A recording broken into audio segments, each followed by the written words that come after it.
Hey everyone, welcome back to the channel. I still remember the smell of burnt coffee and old wood the moment we stepped into that tiny roadside diner. The kind of place that looks frozen in time, where the floor creaks like it's telling secrets and the windows hum with passing trucks. I was pushing my grandma's wheelchair, careful not to hit the doorframe, when she suddenly stopped me with a soft squeeze of my wrist. Her fingers were thin, warm, trembling just a little. "Let's sit there," she said, pointing to a booth near the counter. Her voice had that faraway tone she got when memories crowded her thoughts. I didn't think much of it at the time. I just smiled, parked her chair beside the table, and slid into the booth, already planning what I'd order.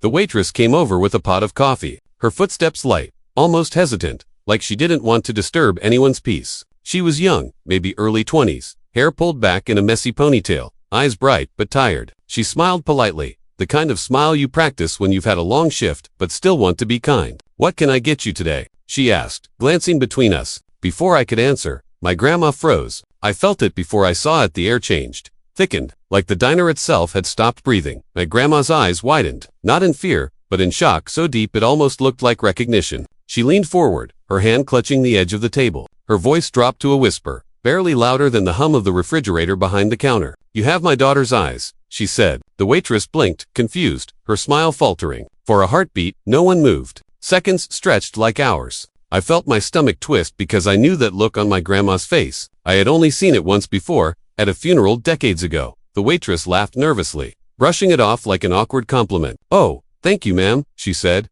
clearly unsure how to respond. But my grandma wasn't smiling. Her gaze never left the young woman's face. Tears welled up in her cloudy blue eyes, the same eyes I'd known my whole life. "No," she whispered again, more urgently this time. Those eyes, I'd know them anywhere. The waitress shifted her weight, uncomfortable, glancing toward the counter as if hoping a coworker would rescue her. I opened my mouth to apologize, ready to smooth things over. But my grandma reached out and gently took the waitress's hand. "I'm sorry," my grandma said softly, "but may I ask your name?" The waitress hesitated, then answered, "Lena." The name hit my grandma like a wave. Her breath caught, and she squeezed Lena's hand just a little tighter. "Lena," she repeated, tasting the word. My daughter's name was Eleanor. We called her Ellie. My heart started pounding. My grandma's daughter, had died long before I was born. Or at least, that's what I'd been told. The waitress's face went pale. She slowly pulled her hand back, her professional composure slipping. "I'm sorry for your loss," she said quietly. "I really need to get back to work." She turned to leave, but my grandma's voice stopped her. "Please," she said, the word breaking. "Jess, sit with us for a moment."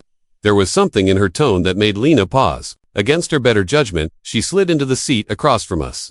Resting her hands in her lap, my grandma took a shaky breath. "How old are you, dear?" Lena answered, 2002. My grandma nodded slowly, doing silent math in her head. Her lips trembled. "Where were you born?" Lena frowned. "I don't know," she admitted. "I was adopted. They told me my birth records were complicated." The word hung heavy between us. Complicated. My grandma closed her eyes, tears spilling over now, tracing lines down her wrinkled cheeks. She began to speak, her voice fragile but determined, like she was afraid the memory would slip away if she didn't grab it tightly. She told us about her daughter Eleanor, a bright, stubborn girl with eyes just like Lena's, eyes that could light up a room and see straight through lies. Eleanor had fallen in love, young, too young, with a man who promised everything and delivered nothing. When Eleanor became pregnant, fear took over. There were arguments, slammed doors, nights of crying. One night, Eleanor left with a small bag and a note that simply said she needed time. She never came back. For years, my grandma searched. She went to shelters, hospitals, police stations. She followed every rumor, every lead, until her savings were gone and her hope was threadbare.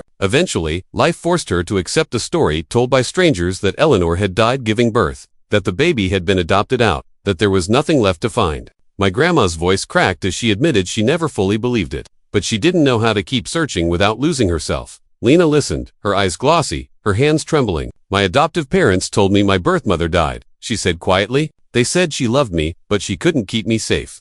My grandma reached out again, slower this time, giving Lena the chance to pull away. She didn't. Their hands met, and something unspoken passed between them. Something deeper than logic. I sat there in stunned silence, my mind racing. If this was true, if Lena was, then she was my cousin.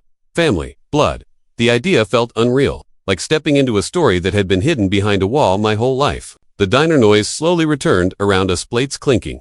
Someone laughing, but our booth felt like its own world. My grandma asked one final question, her voice barely audible. "Do you have a birthmark on your shoulder, shaped like a little star?" Lena's breath hitched. Without a word, she turned slightly, pulling down the strap of her uniform just enough to reveal it. A small, faded star. My grandma let out a sound that was half sob, half laugh. She pressed her forehead to Lena's hand. "That's my Ellie," she whispered. She had the same one. Lena broke down then, tears streaming freely. Years of unanswered questions, of feeling like a piece of her was missing, crashed over her all at once. The manager approached, concerned, but one look at our faces and he quietly backed away, sensing this was something sacred. My grandma laughed through her tears, a sound I hadn't heard since I was a child. She looked younger in that moment, lighter, like a weight she'd carried for decades had finally been lifted. We talked for hours. Lena finished her shift early, and we stayed long after the diner emptied. We shared photos, stories, little details that filled in the gaps. Lena learned about her mother's love for music, her stubborn streak, the way she laughed too loud. My grandma learned that Eleanor had named her baby Lena because it sounded like a promise of warmth and light. When we finally stood to leave, the sun was setting,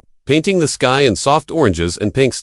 As I pushed my grandma's wheelchair toward the door, Lena walked beside us, no longer just a waitress, but family. My grandma squeezed my hand again, this time with joy instead of urgency. "Sometimes," she said softly, "life gives you back what you thought was lost forever." I looked at Lena, at her eyes, my mother's eyes, and felt something settle in my chest. A story that began with loss had found its way back to love. All because one grandma recognized a familiar gaze in a small, forgotten diner.